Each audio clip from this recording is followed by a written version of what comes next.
बड़े लोग बेसब्र हो रहे थे कि मोदी जी बोलते नहीं है, मोदी जी शांत रहते हैं, मोदी जी सब सुनते रहते हैं, कम बोलते हैं। गुबार कुछ निकल पाया? मैं नहीं जानता हूं गुबार क्या होता है और ये गुबार कहां से भरा था और कहां किसके दिमाग में भरा था, मैं जानता नहीं हूं। जहां तक सरकार में होने के नाते हर समय जनता के साथ जो भी बातें कहने की आवश्यक रही है हमने कही है, और लोकतंत्र में किसी भी सरकार का दायित्व होता है, उसको प्रकट करना ही होता है, वो उसको छुपा नहीं सकते, और हमने भी उस काम को किया है। इसलिए कोई गुबार भर गया और कोई कठिनाई थी, ऐसा कुछ मुझे लगता नहीं है। लेकिन विरोधी लगातार आप पर हमले बोलते रहे, जैसा आपने कहा कि वो पत्थर फेंकते रहे, हम सीढ़ियां बनाते रहे और हम नया गुजरात बनाते रहे। कभी तकलीफ नहीं होती थी आपको कि इस तरह से लगातार हमले, कोई सुनने वाला नहीं है? आपने आज ये भी कहा कि कोई सुनता नहीं था हमारी।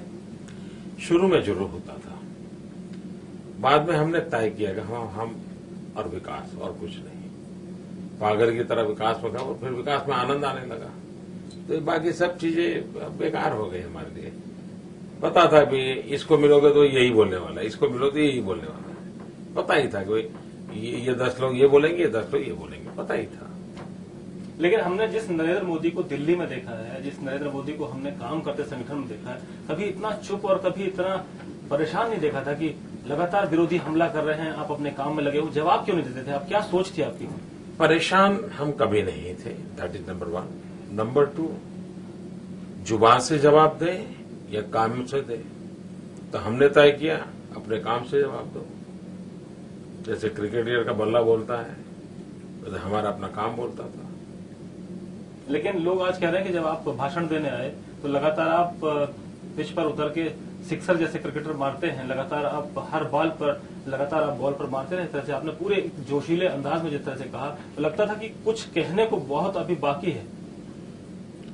जितना जब जो जरूरी होता है वो कहता हूं, पहले भी कहता था, आज भी कहता हूं, कल परसों भी कहूंगा। एक नई बहस छिड़ी है आपको लेकर। ये सवाल शुरू हुआ कि जब गुजरात के मुख्यमंत्री नरेंद्र मोदी चिट्ठी लिखते हैं तो पहले कहते हैं देशवासियों की बजाय गुजराती समाज के लोगों को संबोधित करते थे, अपने लोगों को। आपने कल चिट्ठी लिखी, कहा देशवासियों। कुछ बदल गया है या कुछ कहना है? क्योंकि एक तो हमारी चिट्ठी तो कौन छापेगा भाई, हमको एडवर्टाइजमेंट देनी पड़ी है। सारे देश में हमने एडवर्टाइजमेंट दी है, और जब मैंने देश को एडवर्टाइजमेंट दी है तो मुझे देश में से लिखना पड़ेगा। तो देश के सभी अखबारों में एडवर्टाइजमेंट दिया है, तो उसके कारण वो देशवासी लिखा गया है। मोदी जी, एक नई बहस शुरू हुई है। यूएस कांग्रेस की रिपोर्ट हो या पार्टी में कई नेताओं के बयान हो या आपके विरोधियों के बयान हो, आपको लोग कह रहे हैं कि ये मिशन सद्भावना तो अपनी जगह है, लेकिन मिशन दिल्ली भी मोदी जी के लिए शुरू हो गया।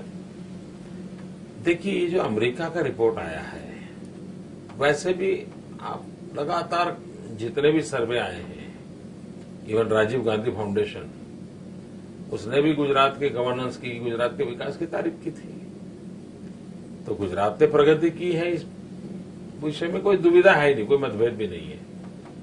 लेकिन हमारे देश का एक दुर्भाग्य है कि जब तक स्वामी विवेकानंद हिंदुस्तान में है, हिंदुस्तान की नजर में नहीं आते हैं, लेकिन जब वो वाया अमेरिका आते हैं तो पूरा हिंदुस्तान स्वामी विवेकानंद को कंधे में लेकर के नाचने लग जाता है। तो जब तक गुजरात प्रगति करता था, गुजरात में कोई नोटिस नहीं करता था हिंदुस्तान में। अब अमेरिका से खबर आई है तो थोड़ा उछल रहा है। तो एक सवाल और, आपके ऊपर आरोप इतने थे, लगातार विरोधी हमला करते रहे, आपने जवाब आज दिया, 9 साल बाद दिया, 2002 से लेकर 2011 का वक्त आ गया। आपको कहीं अफसोस हुआ इस जवाब देने में देर हो गई, कुछ ऐसा लगा? पहली बात है, मेरी मीडिया के मित्रों से प्रार्थना है कि 2002 के अखबार निकाल दीजिए, उस समय के इलेक्ट्रॉनिक मीडिया के क्लिपिंग निकाल दीजिए। आज मैं जो बोल रहा हूं सब उस समय बोला, लेकिन उस समय हमारी चीजों को नोटिस नहीं किया गया। सब छपा है, एक बार उसको 2 बार 3 बार एक चीज को बार बार याद करना, ऐसा जो स्टाइल है वो नहीं हुआ, भुला दिया गया।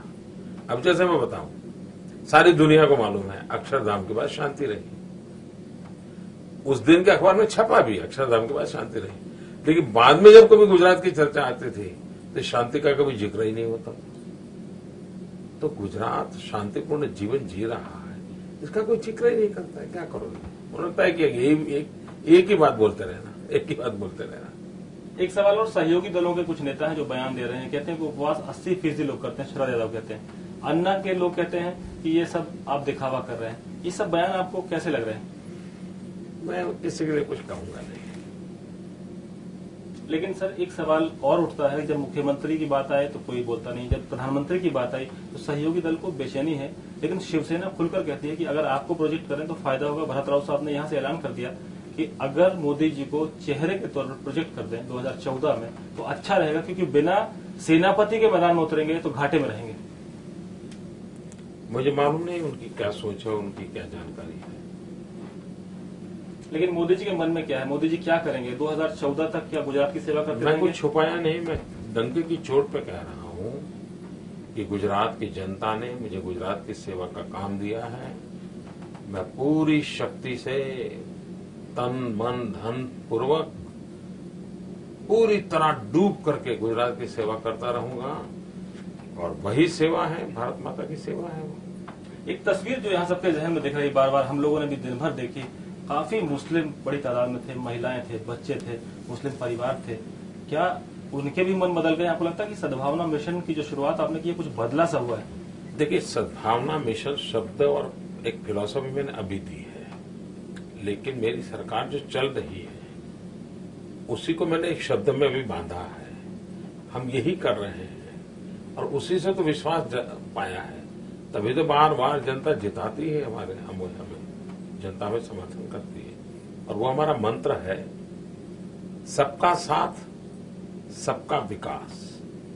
और हम चाहते हैं कि हिंदुस्तान में ये बहस हो कि भाई ये अपीजमेंट कब तक चलता रहेगा, ये वोट बैंक पॉलिटिक्स कब तक चलना है। देश को डेवलपमेंट पॉलिटिक्स चाहिए, और टुकड़ों वाला डेवलपमेंट नहीं, एक सस्टेन इंक्लूसिव हो, सबका साथ सबका विकास, ये जरूरी है। और गुजरात ने पिछले सालों में ये करके दिखाया है। अब मैं चाहता हूं कि देश इस मॉडल की चर्चा करे, और मेरे अनशन से ये संभव हुआ है। आज आपका जन्म भी है, आपने कहा कि आप मनाते नहीं हैं, लोगों से कम मिलते होते। आज आप माँ से मिले थे, और हमारी तरफ से भी जीनू की तरफ से बधाई। माँ ने क्या संदेश दिया, क्या कहा आपको मिशन सद्भावना के लिए? माँ ने हमें एक किताब दी, 11 रुपये दिए। माँ बच्चे को देती है उसी प्रकार से बेचारी बीवी। बाकी ज्यादा वो राजनीतिक तो लेना देना होता नहीं। वो अपना स्वास्थ्य ठीक रखो, नींद पूरी लो, यही अपनी बातें बताती है। माँ जैसे बच्चों को पूछती है, खाना गरम खाना, ऐसा कहती है। अब हम एक सवाल और पूछना चाहते हैं कि दिल्ली से लेकर यहाँ तक मोदी जी का सफर काफी लंबा रहा, क्या बदला? क्या आपको लगता है कि और बदलेगा, और क्या मिशन है आपका अगला? गुजरात को और नई ऊंचाइयों पर पहुंचाना, और नई ऊंचाइयों पर पहुंचाना, और नई ऊंचाइयों पर पहुंचाना। और विरोधियों के लिए? राजनीति में प्रतिस्पर्धी होते हैं, वो अपना काम करते हैं, हम हमारा काम करते हैं। जो साबरमती में बैठे हैं, आपके कभी सहयोगी रहे हैं, कभी गुरु शिष्य की बात होती थी, उनके लिए क्या कहेंगे? मैं नहीं कहता किसी के लिए कुछ, कभी नहीं बोला। आज कुछ एक शब्द नहीं मिलेगा, कभी नहीं बोलता। अब जो मेरे लिए लोग बोलते हैं मैं सुनता हूं, मैं नहीं बोलता हूं। चलते चलते आखिरी सवाल, अन्ना इफेक्ट, रामदेव इफेक्ट, किस इफेक्ट को आपको लगता है कि ये बाकी का राजनीति की दशा और दिशा बदलेंगे? तमाम ऐसे मुद्दे आए हैं, हाल के दिनों में जनता सबसे ज्यादा इन मुद्दों से जुड़ गई है, आम आदमी सड़कों पर आया है। देखिए, हिंदुस्तान की जनता महंगाई से परेशान है, हिंदुस्तान की जनता करप्शन से परेशान है, हिंदुस्तान की जनता दिल्ली में कोई सरकार है सब अनुभव ही नहीं कर रही है, उससे परेशान है। हिंदुस्तान की जनता, विशेष करके एक तबका, सब जनता को इसका पता नहीं है, वो जो देश के फेडरल स्ट्रक्चर को तोड़ा जा रहा है, इन सारी बातों से परेशान है, लोग दुखी हैं।